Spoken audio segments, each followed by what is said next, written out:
Hey y'all, this is Jason with Kindred Heritage, and today I'm building a custom leather revolver holster and a chest-style bandolier for a client. This is my first holster build, and it pushed my skills harder than I expected. I even had to redesign this thing 4 times before I felt confident delivering it. Let's jump in.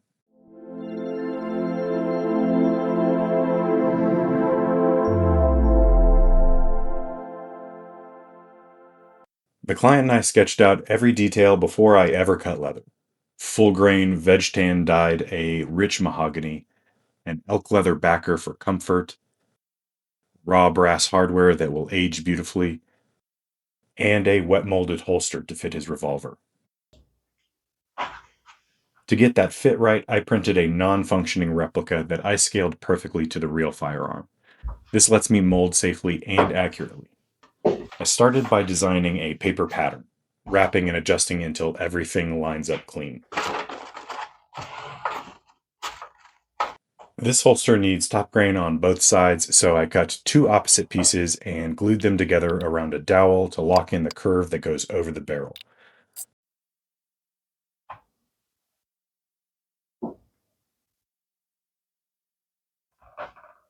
I trimmed everything clean and then shaped the wet leather over the form.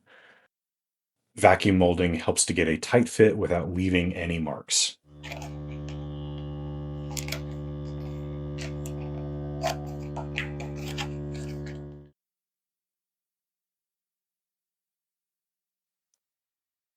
Once it was dry, I refined the profile. I cut a few belt slots so it could be worn on the hip or the chest rig, and I added a retention strap.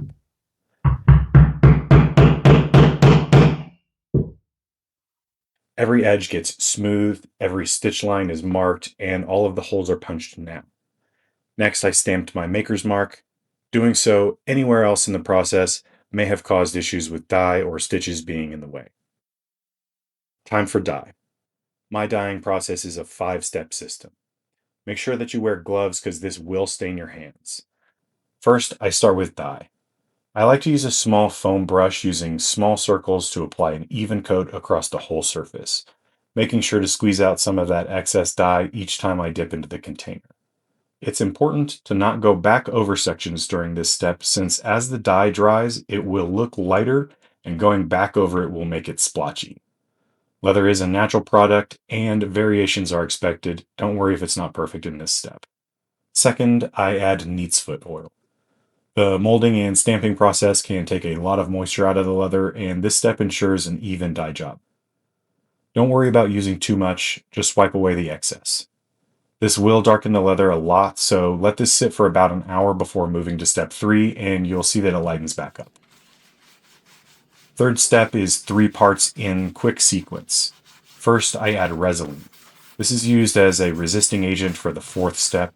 Not so much that it pools, but wipe on and wipe off, making sure to get any bubbles which can cause sections to look dirty. The 4th step is to add antique.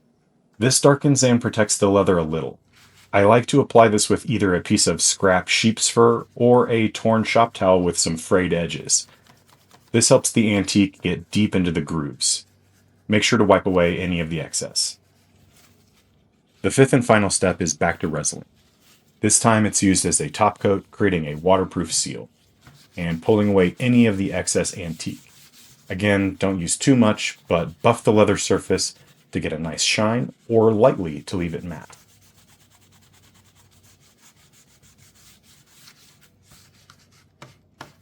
Next, I added some hardware and stitched the entire holster with a black thread to match the elk leather backer.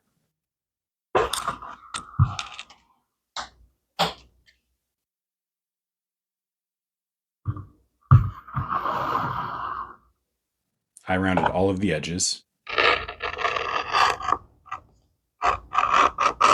then dyed them black to match,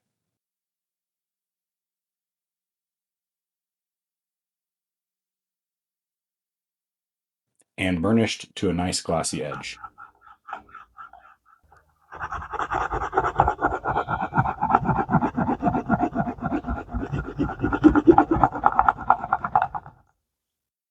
With the holster done, I moved on to the bandolier.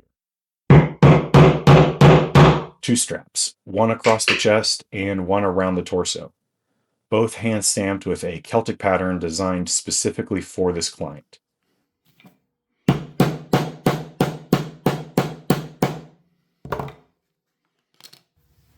Same workflow here.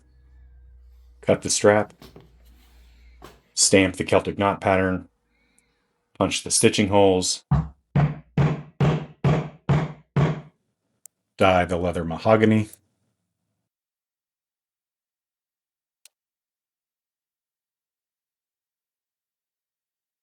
glue to the elk leather. I know there's a better way of doing this, so somebody in the comments just let me know what your method is. And lastly, stitch the whole thing together. Adding the elk leather backer makes it incredibly comfortable for riding or long days outdoors. This took hundreds of stitches by hand and was worth every minute.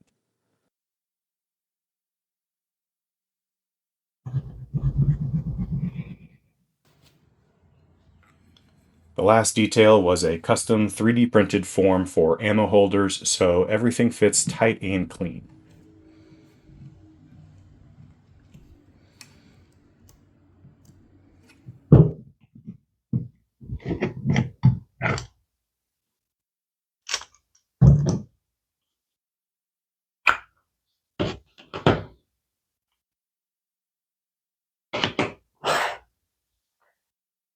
Once again, dye, stitch, and finish.